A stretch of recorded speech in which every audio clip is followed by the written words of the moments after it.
Kari Fulton is a global environmental justice advocate. I asked her for her reaction to these findings. It isn't alarming at all, because if you've been paying attention and you've been seeing how we've been treating our planet, you would see that we're not treating it the best way that we could, and there's going to be consequences for that, and that consequence impacts our whole ecosystem. You sound like the fisherman in Owen's story. He says nature is upset, and I guess it's unleashing a message to all of us. Are people listening?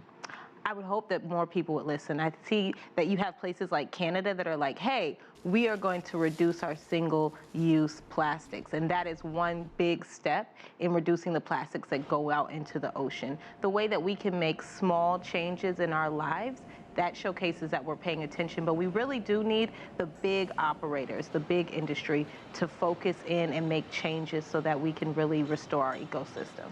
And then you have a U.S. administration that's pulled out of the Paris climate deal. So what does that say? I say that it means that we have to focus more on localized solutions, and that's where the heart of it is anyway. So we have states like California, which is already a huge economy for the world, that's saying, hey, let's create new solutions. So the more that we see localized state and regional solutions, the better. I think that we have to figure out ways that we can move around the federal government so that we can create lasting solutions.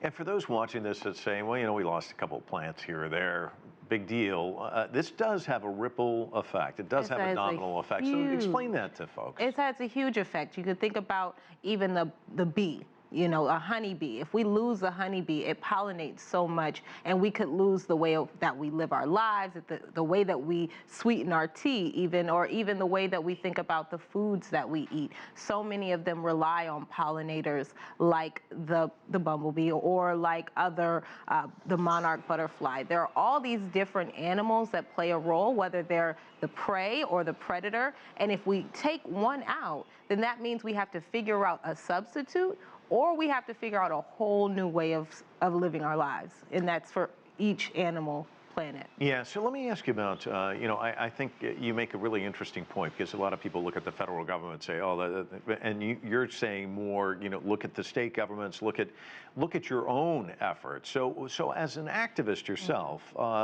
what do you urge people to do to get the ball rolling in the right direction? I would urge people to look at the way that we use the waste that we use. So if you're looking at bottled water, if you're looking at your Tupperware, is there a way that I don't have to use it? Do I need that to go packaged? Do I need all of those plastic bags? And most of the time you don't, but in places where you don't have regulations on those things, it's just willy-nilly. Everybody gets a plastic bag for every little thing that you do. And ask yourself if you don't have to do that. Ask yourself about the way that you can change how much you commute into work. Maybe you don't have to commute as much. Maybe you can create new solutions for how we see our workforce, how we see our planet. Maybe we don't have to ride in a car all the time. It would definitely take new changes, and it's definitely going to change the way that we see our commute, the way we see our lives.